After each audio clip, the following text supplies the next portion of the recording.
Anton Dostler was not just any soldier. He was a general in the German army and held a key position within the Nazi war machine. During the occupation, his orders cost the lives of prisoners who never had the option to defend themselves. As the Reich fell, his name was marked as directly responsible for executions that could not go unnoticed. His capture exposed the reality of the commanders who had given deadly orders. Instead of anonymity, he faced a swift and decisive fate. There was no leniency, there were no delays. His end came as a warning of what awaited other Reich officers who had acted with the same brutality. Why was Dostler chosen as an example in the first months of the post-war period? What impact did his death have among the German commanders still at large? How did he become an early symbol of punishment for the defeated Nazism? Forged in two wars, the relentless rise of a Bavarian soldier. Anton Dostler was born in the spring of 1891 in Munich, the Bavarian capital within the German Empire governed by Kaiser Wilhelm II. His family was part of the affluent middle class in a society where military prestige held considerable weight. Bavaria maintained regiments with their own identity, and a military career represented for many young people a secure path to social ascent and professional stability. In 1910, at 19 years old, Dostler joined as a cadet in the 6th Bavarian Infantry Regiment. The training followed the Prussian model with an emphasis on discipline, the honor of the uniform, and rigorous obedience to the hierarchy.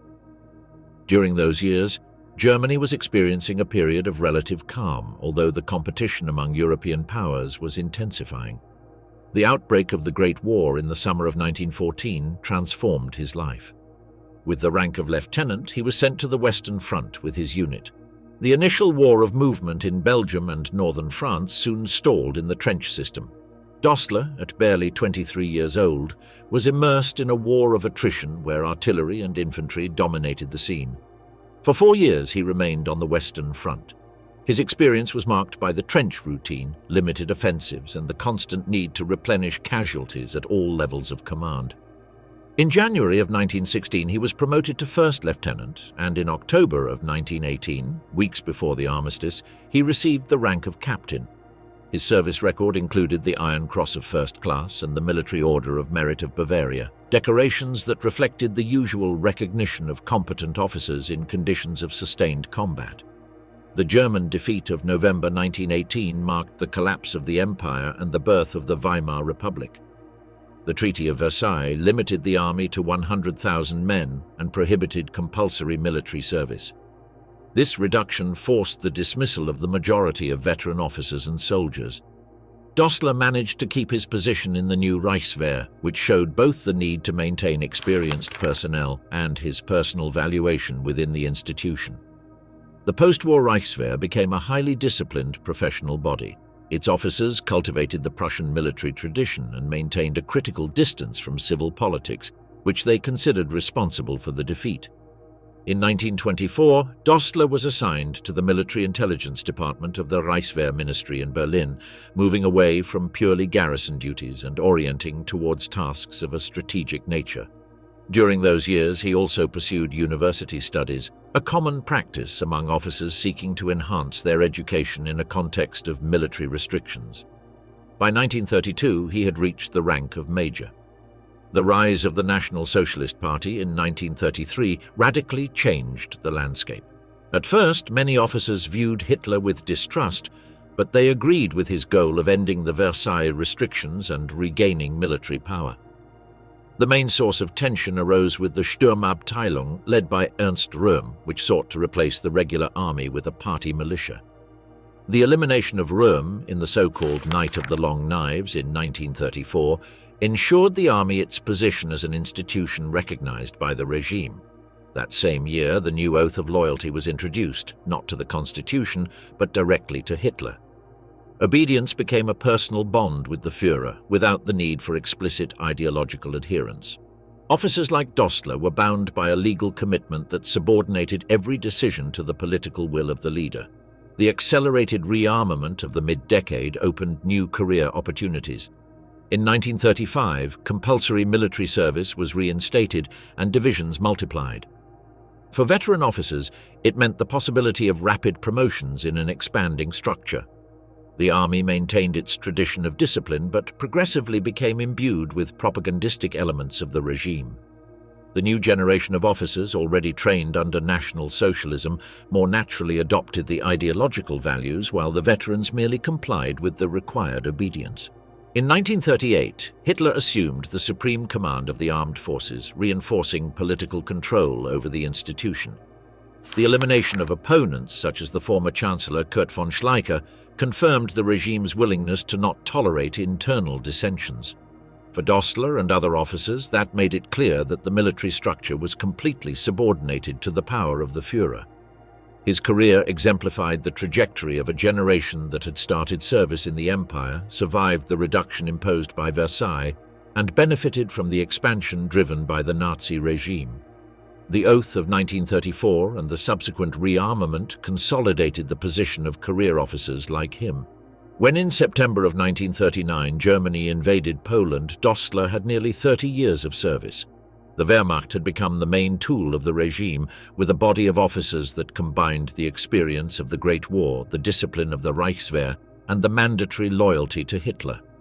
That combination would mark the performance of the German commands on the fronts of Europe, from the Polish plains to the Mediterranean scenarios, where Anton Dostler would again play a relevant role in the development of the conflict. The total war from the Russian hell to the Italian mountains. In September of 1939, with the German invasion of Poland, a conflict began that would soon spread across the entire continent. Anton Dostler, with almost 3 decades of service in the army, was part of the group of veteran officers who had survived post-war limitations and now held positions of greater responsibility in the Wehrmacht. The military expansion of the previous years had led him to increasingly broader roles, and the war definitively accelerated his rise. In the spring of 1940, he was appointed Chief of Staff of the 7th Army, under the orders of General Friedrich Dollmann. Initially, that formation was tasked with guarding the border with France in the Saar and Alsace region. Shortly after, it joined the offensive launched in May of that year against Allied forces. The France campaign was characterized by the speed of the armored divisions and the constant coverage of aviation, a combination that quickly overcame French and British defenses. Dostler's role as Chief of Staff focused on organization, logistical coordination, and the transmission of orders, essential tasks for maintaining the cohesion of a moving force. The 7th Army participated in the offensive along the Rhine and in subsequent operations until the French surrender in June of 1940. For officers like Dostler, that victory confirmed the recovery of the German operational capability after 2 decades of limitations. The speed of the campaign was seen as a demonstration that the Wehrmacht could impose itself on the main powers of Western Europe. After the capitulation, the 7th Army remained deployed on the Atlantic coast with defensive functions. In 1941, Dostler received command of the 57th Infantry Division. His destination was the Eastern Front, within Army Group South under Marshal Gerd von Rundstedt. On the 22nd of June of that year, Operation Barbarossa began, with more than 3 million German soldiers crossing the Soviet border. Dostler's division took part in the advance towards Ukraine and in the operations that culminated in the capture of Kiev. The battles in that sector were characterized by massive encirclements and the capture of hundreds of thousands of prisoners. The conditions of captivity were extremely harsh, with hunger, lack of medical attention, and high mortality. In parallel, the German occupation was the scene of mass executions carried out by the Einsatzgruppen SS units that operated alongside the army.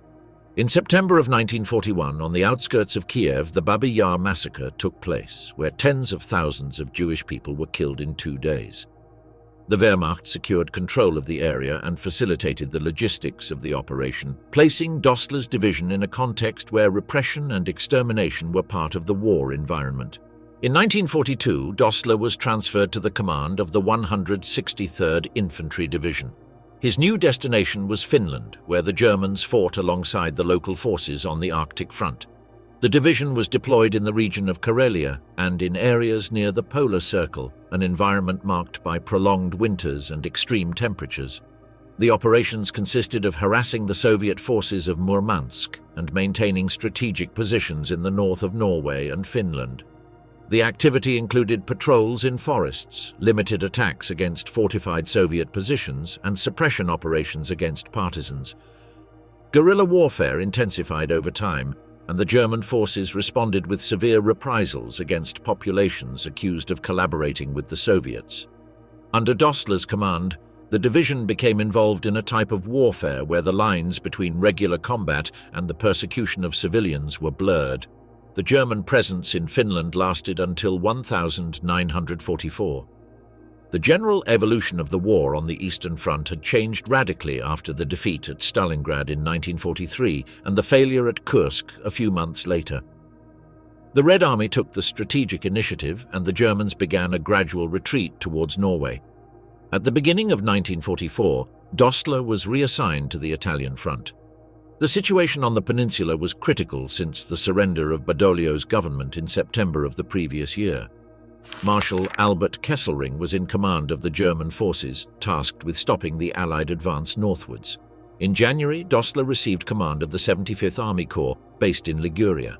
Its main function was the organization of coastal defense. The units under its command built fortifications, reinforced positions in ports, and coordinated with the German Navy and with Italian troops of Mussolini's Social Republic.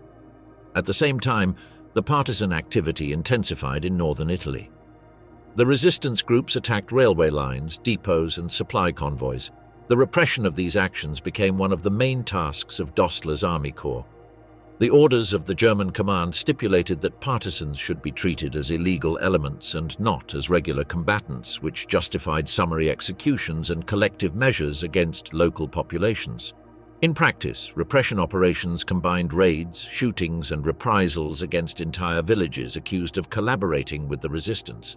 Dostler's Army Corps was integrated into that anti-partisan warfare policy that characterized the German occupation in Italy. At the same time, the Ligurian coast became a scene of Allied sabotage operations. British and American commandos sought to disrupt German transport by attacking railway tunnels, bridges, and ports. The destruction of a tunnel could paralyze supply for weeks. The 75th Army Corps had to maintain constant vigilance against these landings, deploying coastal patrols and reinforcing defenses at critical points. Dostler's command in Liguria placed him on a complex front where defense against a conventional enemy, suppression of internal resistance, and vigilance against special incursions were combined. The multiplicity of tasks required resources and coordination in a context where the Wehrmacht no longer had the superiority of the early years of the war. In the territory under his responsibility, regular operations intersected with actions of an irregular nature in an increasingly precarious balance. Operation Ginny II, 15 men against the power of the Reich. In the winter of 1944, while the Allied forces advanced slowly through the Italian peninsula, the United States High Command sought alternatives to weaken the German defenses. The front was defined by successive lines supported by the complex mountainous geography of the country, which favored the German resistance. The Office of Strategic Services, precursor to the CIA, designed special sabotage missions aimed at disrupting communications and altering the supply of enemy troops. From these initiatives emerged the operation called Ginny II. The objective was a railway tunnel located between La Spezia and Genoa in the region of Liguria. This infrastructure was vital for the Germans as it ensured the transport of supplies and reinforcements between the industrial north and the active fronts in the center and south of Italy. The destruction of a tunnel on the coastal line could significantly delay the movement of troops and materials, generating direct consequences in the pace of combat. The group in charge of the mission was composed of 15 American soldiers, including 2 officers, selected for their training in high-risk operations. They came from parachute units and commandos and had received intensive instruction in sabotage techniques. The training included the use of plastic explosives, night infiltration, camouflage, and handling of light weaponry. The equipment consisted of Colt 45 caliber pistols, combat knives, and 6 Marlin submachine guns, compact weapons designed for short-range engagements. They also carried explosive charges adapted to destroy railway structures. The plan envisaged a landing by sea concealment during the day, a nighttime approach to the target, placement of charges, and a withdrawal toward the coast to be picked up again by American vessels. The operation was called Ginny II because a previous attempt, Ginny I, had failed weeks earlier due to navigation errors. It was expected that the accumulated experience would increase the chances of success. On the night of March 22, 1944, 2 American fast boats approached the Ligurian coast with the 15 men on board. The sea was rough, but they managed to land on the beach of Framura. They hid the inflatable boats and buried part of the material, including the explosive charges, hoping to recover them later. The plan was to remain hidden during the day and move towards the tunnel at night. However, they had landed about 15 kilometers from the planned location. That deviation altered the calculations and forced them to improvise. The men took refuge in a barn near the village of Carpeneggio in the vicinity of La Spezia. During the day, they remained hidden and sought provisions from local farmers. What they did not know was that the operation had already been compromised. The remains of equipment on the beach caught the attention of fishermen, who informed the Italian police of the Social Republic. 2 fascist militiamen inspected the area, found material, and reported it to a German detachment. The reaction was immediate.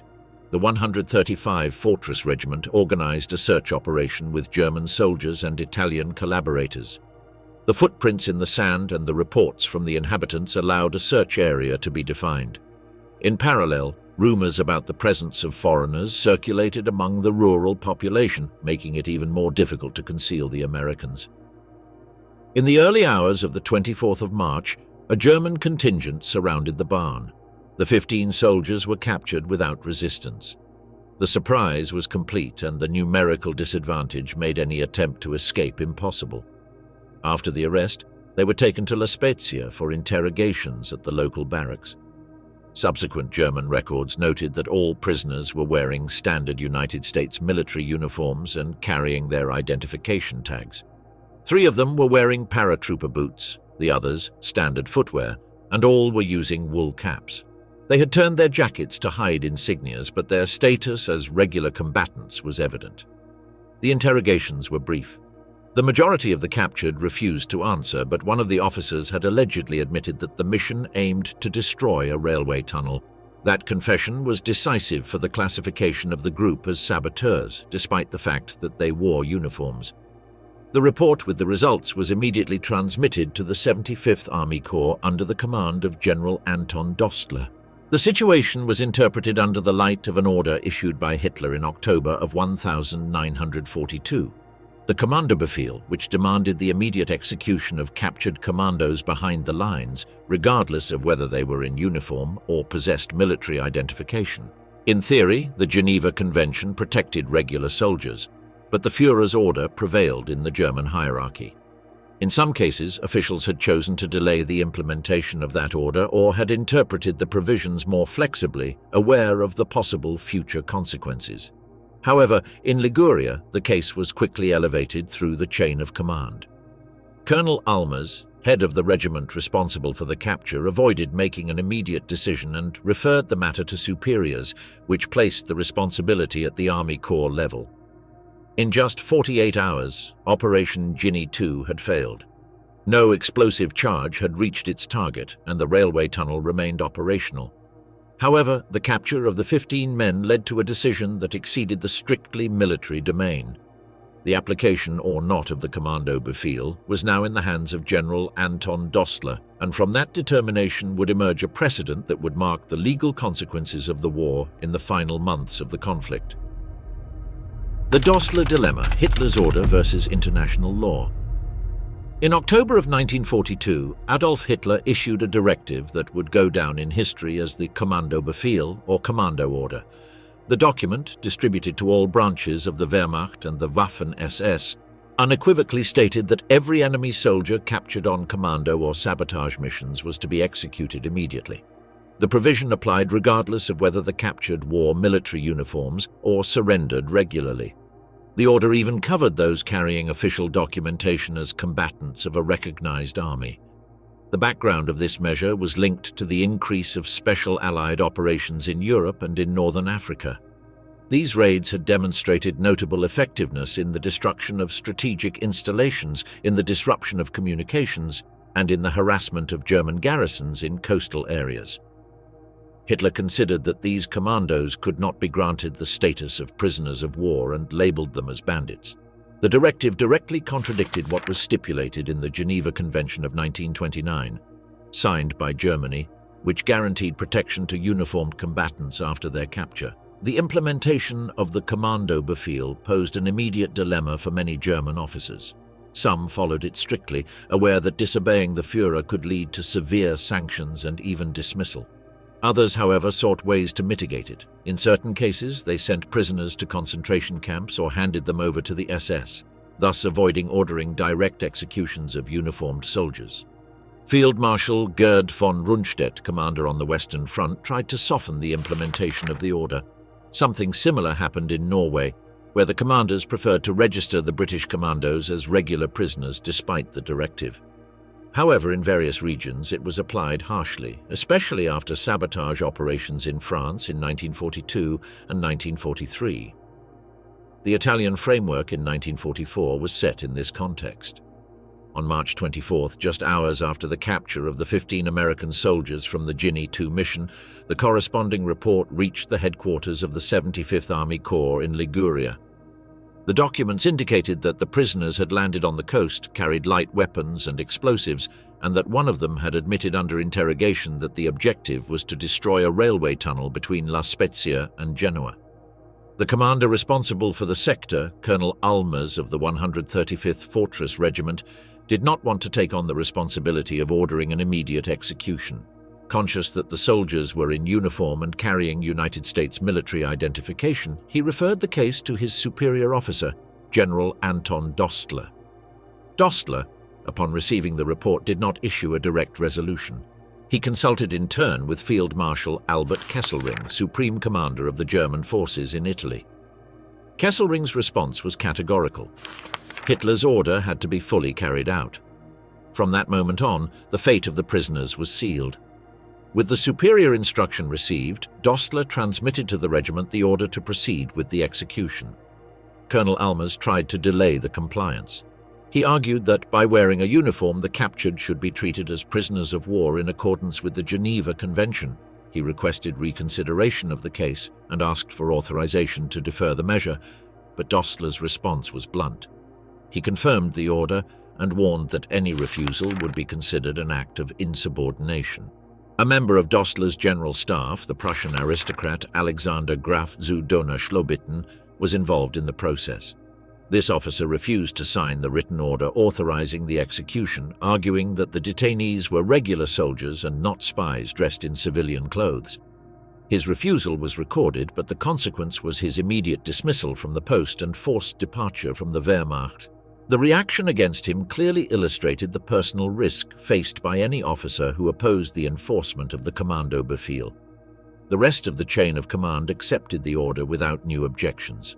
With Dostler's signature and Kesselring's backing, it was arranged for the 15 Americans to be shot. The documents that survived the end of the war demonstrated that the decision was made at several levels.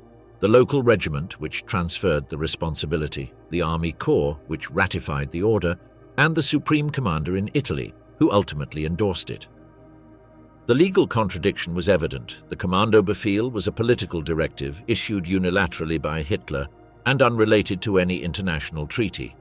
The Geneva Convention of 1929, on the other hand, was an international agreement ratified by Germany that established clear rules for the treatment of prisoners of war. They were to be housed in camps, receive food, basic medical care, and protection from reprisals.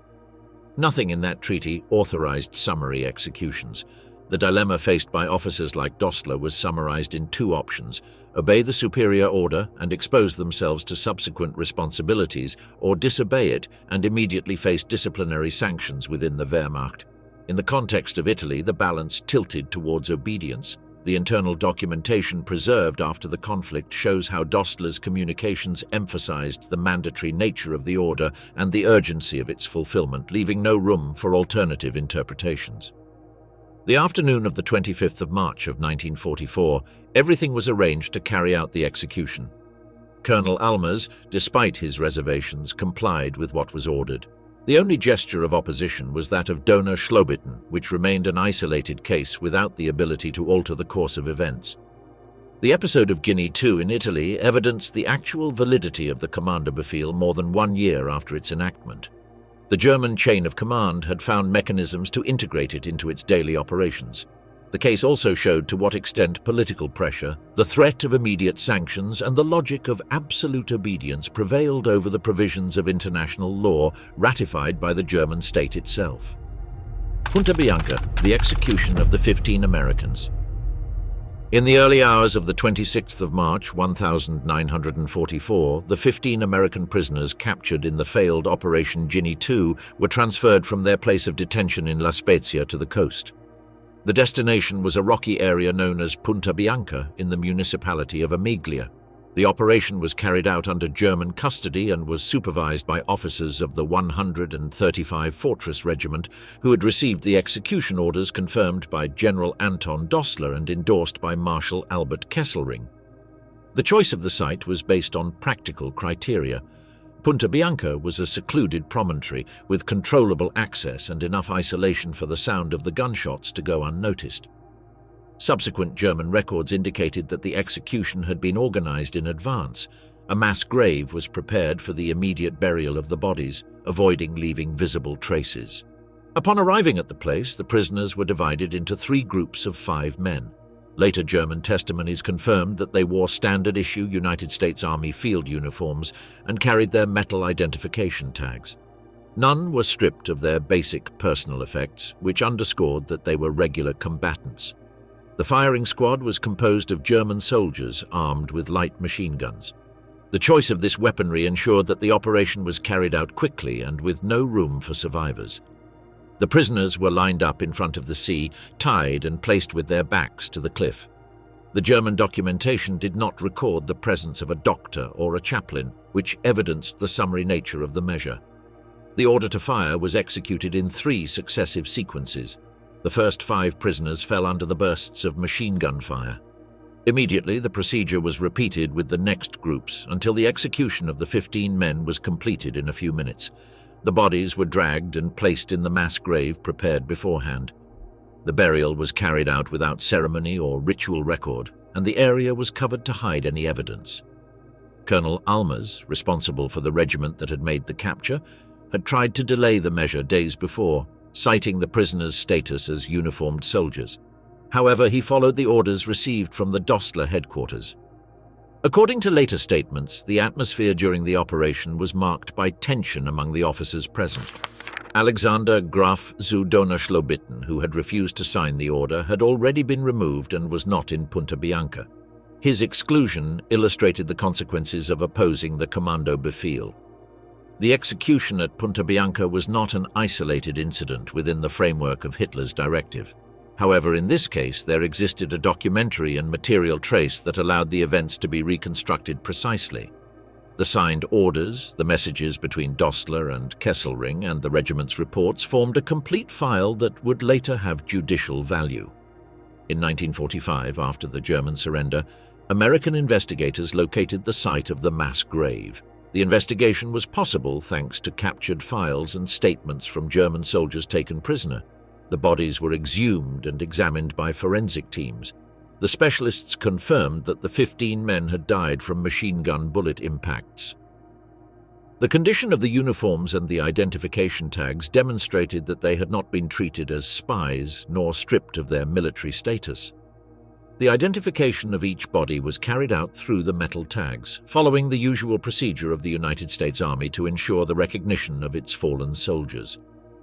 The remains were photographed, recorded, and subsequently transferred to Allied military cemeteries. The autopsy reports and the recovered material were incorporated into the evidence that would support the judicial charges against Dostler and other implicated officers. The reconstruction of the episode was completed with testimonies from local residents gathered after the war.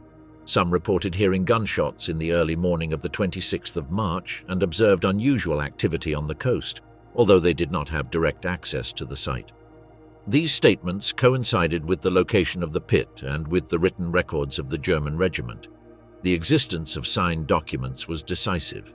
Unlike other executions that remained hidden in this case, Dostler's order was recorded and directly linked to the execution of the 15 prisoners. The chain of responsibility reached Kesselring as the supreme commander in Italy and descended to the regimental officers who carried out the order. The discovery of Punta Bianca became one of the first systematic investigations of war crimes on Italian territory. It included terrain inspection, gathering of ballistic evidence, identification of victims, and documentary verification of transmitted orders. The set of evidence was consistent and allowed the facts to be established conclusively.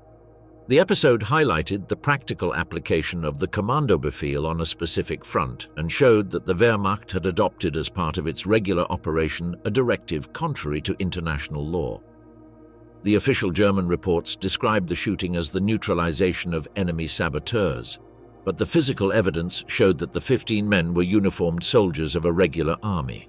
The Punta Bianca pit, its contents, and the documentation found became central pieces of a process that would no longer be limited to a specific military event, but would transform into a paradigmatic case within the post-war trials. The trial of Caserta, the first conviction to the new international order. After the German capitulation in Italy in May of 1945, the Allied forces began a systematic process of identification and arrest of officers accused of committing acts that could be considered war crimes. Among them was General Anton Dostler, then in command of the 73rd Army Corps in the north of the country. He was captured by American troops without incident and transferred to a prisoner of war camp where he remained at the disposal of the Allied military authorities while his responsibility was assessed. The location of the Punta Bianca grave and the recovery of the German documentation linked to the execution of the 15 American soldiers of Operation Ginny II immediately placed Dostler at the center of a specific accusation. Unlike other cases in which the evidence was incomplete, here there were written orders with his signature, communications with his superior officer, and testimonies from officers who had been present at the events. On that basis, the American authorities decided to organize a specific military tribunal. The chosen place was the Royal Palace of Caserta, north of Naples, which during the war had served as the headquarters of the Allied command in the Mediterranean.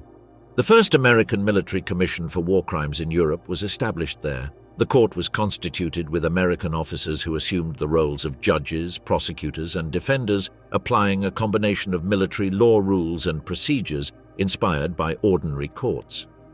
The preparations included the collection of the documents captured from the German army. Among them were the orders transmitted by Dostler to Colonel Almers, the reports of the 135th Fortress Regiment, and the correspondence that confirmed the chain of command from Kesselring. To this evidence were added the exhumation reports conducted in Punta Bianca with the identification of the American soldiers through their metal tags, as well as the forensic results confirming death by machine gun bursts. Testimonies from German officers involved in the capture and execution of the prisoners were also incorporated. The trial began on the 8th of October of 1945. The courtroom was arranged with a bench for the military judges, the prosecution's table and the defense's table, as well as the space reserved for the accused. Dostler appeared dressed in his general's uniform, although without Nazi insignias. His behavior was described as formal and distant, maintaining a rigid attitude during the sessions. The accusation pointed to him as directly responsible for ordering the execution of 15 prisoners of war in uniform in contravention of the Geneva Convention of 1929. The prosecutor emphasized that the soldiers carried identification tags and had been captured wearing their regulation uniforms. He rejected the classification of saboteurs used by the German commanders, arguing that they were not disguised or wearing civilian clothes, but presented themselves as regular combatants. The defense strategy revolved around the principle of due obedience. Dostler's lawyer argued that the general had acted in compliance with the Kommandobefehl, the command order issued by Hitler in 1942, and that he had also consulted his immediate superior, Marshal Kesselring, receiving clear instructions to proceed with the execution. The defendant himself stated that any refusal to comply with the order would have exposed him to a German court-martial and possibly the death penalty. The prosecution replied that due obedience did not exempt from responsibility when the order was manifestly illegal. The testimony of Alexander Graf zu Dohna-Schlobitten, a member of Dostler's staff, who had refused to sign the written order and had been dismissed for that reason, was presented as evidence. That example showed that there was room to refuse compliance with the directive, even at the risk of internal sanctions. Other officers testified during the hearings. Colonel Almers and several commanders of the regiment confirmed that Dostler did not merely pass on the instruction, but insisted that it should be carried out without delay and warned that any resistance would be treated as insubordination. These statements were decisive in demonstrating that he had not acted as a mere passive transmitter, but as a conscious executor of an illegal order. The trial lasted until the 12th of October. Unlike later proceedings, such as the Nuremberg trials, this procedure was relatively quick, as the evidence was straightforward and the charge was well defined. Once the sessions were concluded, the military commission deliberated in private and on that same day announced the verdict. Dostler was found guilty of war crimes for ordering and ensuring the execution of duly uniformed prisoners of war. The sentence stipulated the death penalty by firing squad. After the verdict was known, Dostler submitted a request for clemency. He argued again that he had obeyed superior orders and that he did not have the real ability to refuse. The appeal was reviewed by the Allied Command in Europe under the supervision of General Dwight D. Eisenhower. The request was denied and the original sentence was upheld without modifications. The Caserta trial became an immediate precedent of great symbolic value.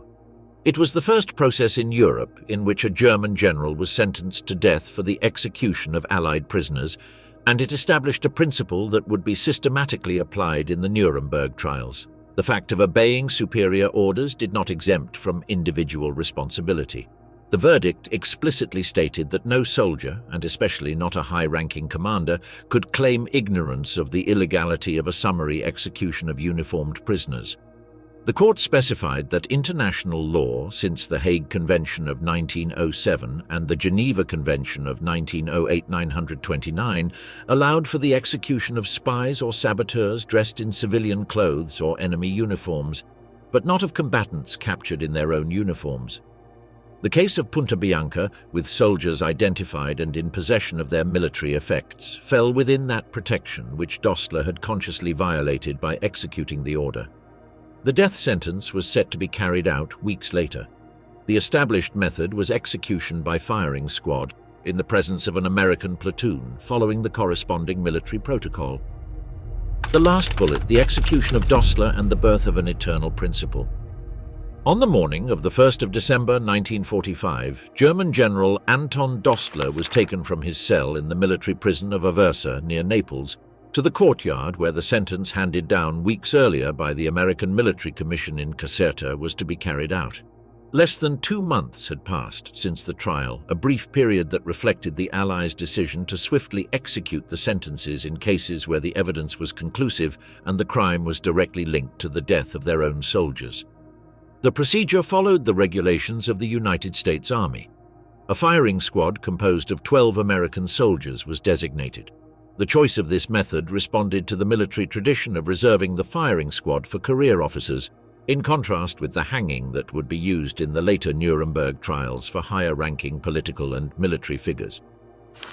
Dostler was taken to the courtyard in campaign uniform, stripped of insignia. His appearance was that of a prisoner awaiting the execution of the sentence, with no special concessions. 3 American soldiers escorted him to a wooden post erected in the center of the ground. There he was tied with straps at the height of arms and legs, becoming immobilized. The hands were secured at the back. A military doctor placed a black hood over the condemned man's head and fixed a rectangle of white cloth on his chest intended to serve as a target for the squad. The sequence was documented in photograph and film by United States Signal Corps operators with the aim of providing an official record of the execution. That record was preserved as evidence and was broadcast in Allied newsreels, becoming one of the few post-war executions filmed in full. The firing squad took position about 15 meters from the post, 12 soldiers lined up with their rifles ready. As was customary, some of the weapons contained live ammunition and some blank cartridges so that no shooter could identify if their shot had been lethal. This practice aimed to reduce the psychological burden among the executioners. At the command of the officer in charge, the soldiers loaded, aimed, and fired simultaneously. Dostler's body slumped forward, still held by the straps. The military doctor approached immediately, checked for the absence of vital signs, and certified the death. A stretcher was taken to the place. The body was untied, wrapped in a white cover, and transported in a military vehicle to the German cemetery of Pomezia, where it was buried in a grave without honors alongside thousands of fallen soldiers in Italy. The burial record was documented in the archives of the German War Graves Commission. The execution was widely reported in the international press. The filmed and photographed images circulated in the United States and Great Britain as evidence that those responsible for war law violations could be tried and punished, even when it came to high-ranking generals. The public dissemination served a pedagogical and political purpose, to show that the application of justice did not stop at the highest echelons of the German military hierarchy. In the legal sphere, the Caserta verdict and the Aversa execution had immediate consequences. The court had established that obedience to superior orders did not constitute a valid defense when the order was manifestly illegal. This principle was incorporated weeks later into the Nuremberg Charter, whose Article 8 stated that compliance with governmental or superior orders did not exempt from individual responsibility, although it could be considered as a mitigating factor in the penalty. The Dostler case was, therefore, a direct precedent of Nuremberg. Although it was a process limited to a specific fact and judged by a single power, it served as a reference in the formulation of a principle that would mark the development of post-war international law. Personal responsibility does not disappear under the pretext of hierarchical obedience. The experience also influenced the review of international regulations. The Geneva Convention of 1949, which replaced and expanded that of 1929, reinforced the provisions on the treatment of prisoners of war, expressly prohibiting summary executions and reprisals. The memory of cases like Operation Ginny II, where soldiers in uniform were arbitrarily classified as saboteurs, guided the drafting of more precise rules to prevent self-serving interpretations. The Caserta trial and the execution in Aversa showed how an episode of local scope could become an international precedent. Compared to the major Nuremberg trials, focused on crimes against humanity and state conspiracies, the Dostler case dealt with an event limited in time and space, the execution of 15 uniformed soldiers. Precisely this clarity in the circumstances allowed the judges to establish a solid precedent. The impact was also reflected in visual memory. The images of the execution circulated for decades in international law manuals and military training programs, used as a practical example of the consequences of carrying out illegal orders. Unlike most post-war executions, which were only recorded in written records, Dostler's was filmed in detail, giving it a particular symbolic and pedagogical value. The tomb of Anton Dostler in Pomezia remains as one more among the thousands of graves of German soldiers in Italy. His name appears in the official lists without distinction from others buried. However, his execution in Aversa not only marked the end of his personal trajectory, but also established a legal precedent that projected lasting effects on the law of war. The principles established in Caserta were revisited in the Tokyo trials and decades later in international courts created to judge crimes in conflicts in Yugoslavia and Rwanda. The doctrine that obedience does not exempt from responsibility when orders are manifestly illegal became firmly established in the contemporary international judicial system, originating in a prison yard in Aversa in December of 1945.